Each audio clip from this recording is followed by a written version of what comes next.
Any other questions? I'm coming. How far this reaches. First of all, I just want to thank you all for your work that you do in conservation, and it's very much appreciated by me and I'm sure everybody else here. My question is concerning this year's nesting season here at the Norfolk Botanical Garden nest. What have you all learned from this year and reflections on it, and what does that tell us about the status of the bald eagle here in Southeast Virginia? Well, I think that question's pointed at me. Amen. I can tell you that we don't know how common what we have experienced here at the Botanical Garden is within the bald eagle population. As has been pointed out throughout this conference, the bald eagle population has increased dramatically in Virginia from about 300 pair to over 700, almost 800 pair, and that equates to the total population here in the Mid-Atlantic region, the Chesapeake Bay region, about 15 to 20,000 eagles.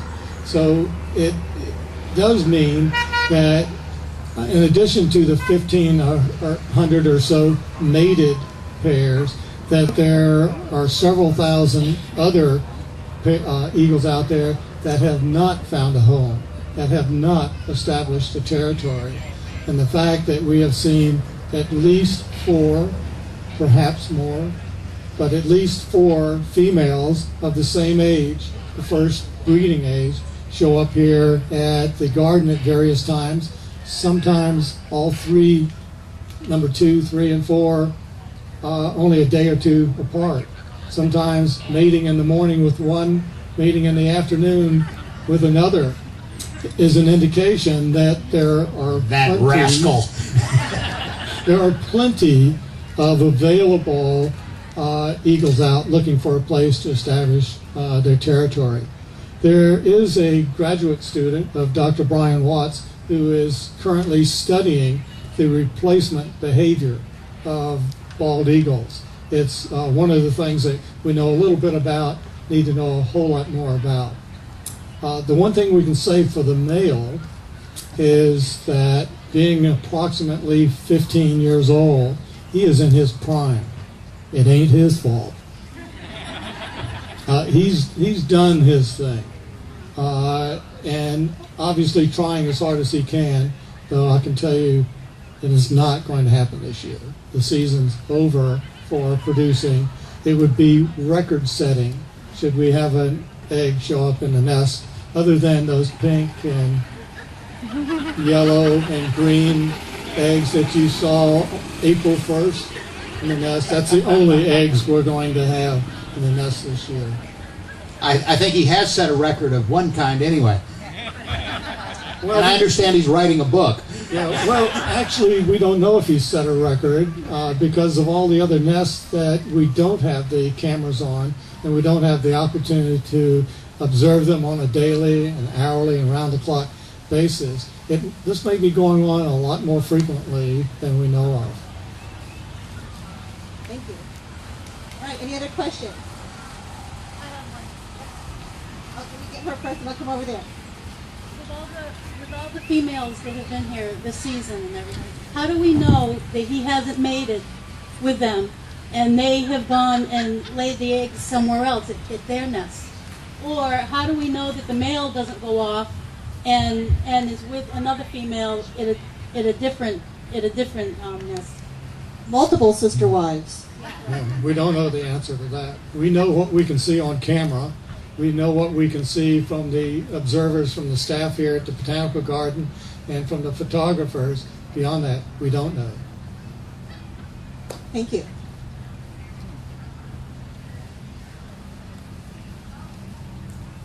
I had heard there were some cases of multiple females sharing a nest because there now are birds looking for places to stay. Will that pressure actually make that not a rare thing? Or is that a possibility that one male and several females? My wife wants to know the question. Answer this. Uh-oh.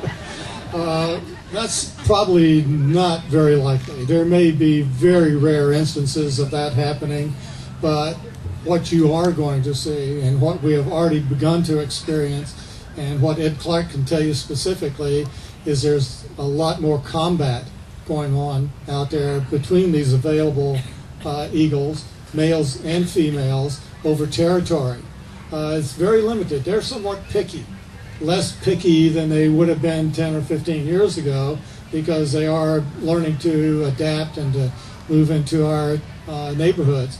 But they're still relatively picky, and there's a lot of fighting that's going on between these birds. And I know some of the birds that have ended up at the Wildlife Center of Virginia have gotten there because of combat, because I've sent them there. So I know that's happening. Maybe Ed wants to add to that. Yeah, well, I think that's very true, Reese. When the Wildlife Center first started getting eagles in back in 1985, and Reese reminded me, I was trying to think earlier when it was that he and I had first met, because it seemed like we've known each other forever, but I think we both had lots of hair and brown hair back then. But he actually banded the first bald eagle that we ever had at the Wildlife Center when it was released, and that bird had been poisoned. When we first started, even though there were far fewer eagles, and for us to get 2 or 3 in a year was a huge year, but they came in, almost all of the adult birds, when x-rayed, showed evidence that they had at one time in their lives been shot. They had shotgun pellets in their muscle tissue, which was inert. The body walled it off, wasn't hurting them, but it was there. And sometimes, I remember one eagle x-ray showed 3 different size shotgun pellets. So it had been shot at least 3 different times. And we used to see a lot of poisoning, but we're seeing very, very few gunshot wounds anymore. Not unheard of, but certainly a very small percentage. But we are seeing a lot of birds coming in with deep puncture wounds. And those puncture wounds are almost certainly being delivered by other eagles. They've got about 500 pounds of pressure in the grip of their feet. And I can tell you, having had a golden eagle drive its talons all the way through my arm, in one side and out the other, that's not a lot of fun. And you figure that when they put that kind of pressure against the soft tissues of other birds, the damage they can do is really quite extraordinary. And so we've actually had numerous cases where the birds have died from those injuries or been permanently disabled from those injuries. And we have to conclude, as has been said here, that it is diminishing habitat for an increasing population. It's basically it's economics. It's the scarcity principle. Those nesting sites are becoming far more expensive for the eagles, and that expense is being manifested in combat and in physical injury. Thank you. We have one final question for today's panel. Just real quick, you've kind of hinted about this, and you've maybe even already answered it, but with the issue with the airport and the nest, the one thing that I can't help but question is that even if they do something with that nest, I mean, they're gonna, who's to say they don't even move it closer, or, whatever. I mean, they're obviously in this area, and there's more of them in this area, and either there's going to be more nests, or that nest, if it goes, is going to move. Well, if I can jump in on that's part of the dilemma that makes these questions, the Gordian knots of public policy. There's no right answer. There's no easy answer. There's no do A, then B will happen, because the territory, and Reese, you're right to have corrected me earlier, but am I correct that it is essentially at that time one nesting territory that included 2 different nest sites, one on the other side of the runway, this one, but by and large the waterway in such close proximity to the airport is a magnet for the birds that depend on water habitat and for birds that get their food from the water. The reason so many airports are in such areas is wildlife doesn't vote, and these marshlands were the lands nobody wanted when they needed airport territory, so that's where they were all sited and located. Not good development land, but it's perfectly fine to fill it in, put a runway on it, because nobody needs to live there, and you don't need a septic field at the end of the runway. But the challenge is going to be, how do you mitigate the threat without having some kind of scorched earth land management practice that makes it unattractive to any kind of wildlife? there are new technologies coming in.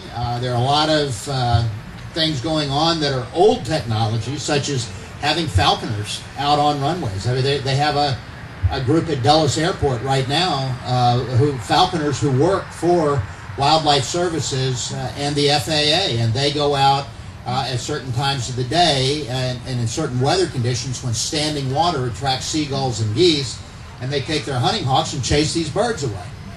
They get numb to noises. They get numb to flashing lights. They don't get numb to being eaten. And so resorting to practices like that, in some places they're using dogs, herding dogs like border collies that are trained to simply go out there and chase them. And it's working, and it doesn't all have a high-tech answer. Sometimes it's so low-tech it defies imagination, but that's the challenge. And if, in commenting on this, I'm not suggesting at all that people don't voice their concerns, but I hope that we will voice our concerns in demanding comprehensive solutions that meet the safety needs of humans while still considering and maintaining the habitat and nesting needs of wildlife. That's a very reasonable message. There are no black and white answers that are going to work for everybody. But very, very good question. There's no doubt it's a dilemma. As I sit right here at the table, I can see 3 or 4 trees that would be good candidates for the eagles to move their nest to. And they've already demonstrated that they have a strong attraction to this particular area. This is their 4th nest. The one that was on the other side of the airport is no longer there, but the 3 that they've established right here at Botanical Garden. So just taking the nests down is not going to be the final answer. They're likely to try to establish a nest, if not here at the garden, on public land, perhaps on the other side of Lake Whitehurst in somebody's backyard. That's not going to be the answer.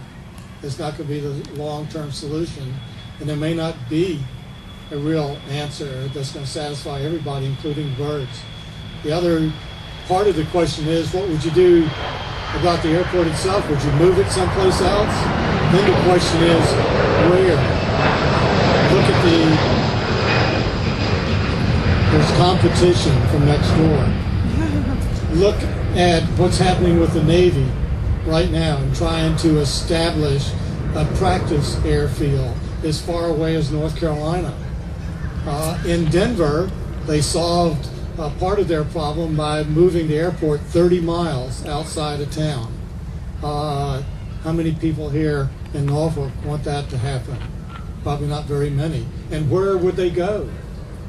So it's a long-term answer that at this point doesn't really have an answer. And I'll just add a little final comment. This is very characteristic of what happens when you actually have success. When wildlife builds up and starts pushing right to the edge of its territory, and you butt right up against growing cities. Whether you're talking about cougars in California and Oregon, where all the territories are now full, the baby cougars are in the suburbs hunting dogs and cats because they just don't have any more habitat. Or whether you're talking elk and deer depredating on farmers' fields, the real solution is long-term land use planning that leaves room for acceptable levels of wildlife and anticipates the kind of conflicts. We're always going to have these kind of conflicts if we have successful wildlife management, because wildlife's going to be butting up against people. We can solve these problems by thoughtful solution strategies like Reese and Ed just talked about, but right now, generally speaking, in this country, we're not doing long-term land use planning, getting ready for major development, getting ready for climate change when it happens. We're just kind of bumping into wildlife and trying to deal with it an issue at a time. So one of the things we need is the infrastructure to do good long-term land use planning, watershed by watershed in this country, so that we anticipate the changes that are coming and we make the balancing decisions between development and the economy and wildlife, so we always have livable communities, just like this one. Places where people can go in a city to bring their children to teach them about wildlife. That's really what we're after.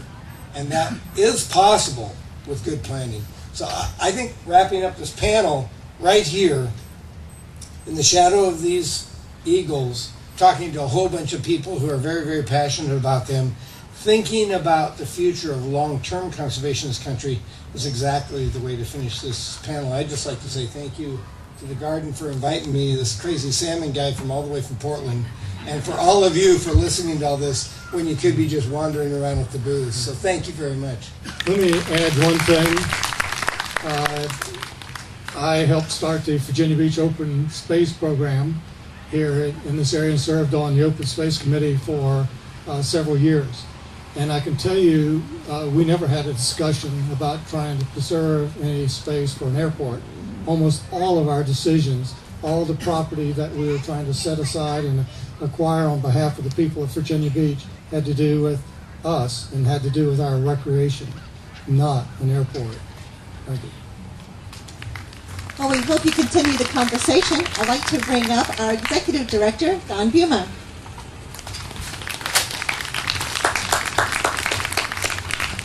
First of all, let's have another big round of applause for our panelists.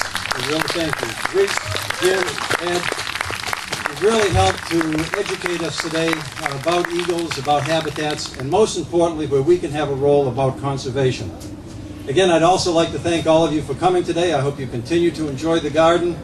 We have a wonderful staff here that's very dedicated, that spends a lot of time trying to make it just as beautiful as possible. And when they see you as visitors walking through and enjoying it, it really gives them a great sense of accomplishment, satisfaction, and enjoyment. As we move ahead with the eagles and the eagle nest, we will keep you informed as to what is transpiring.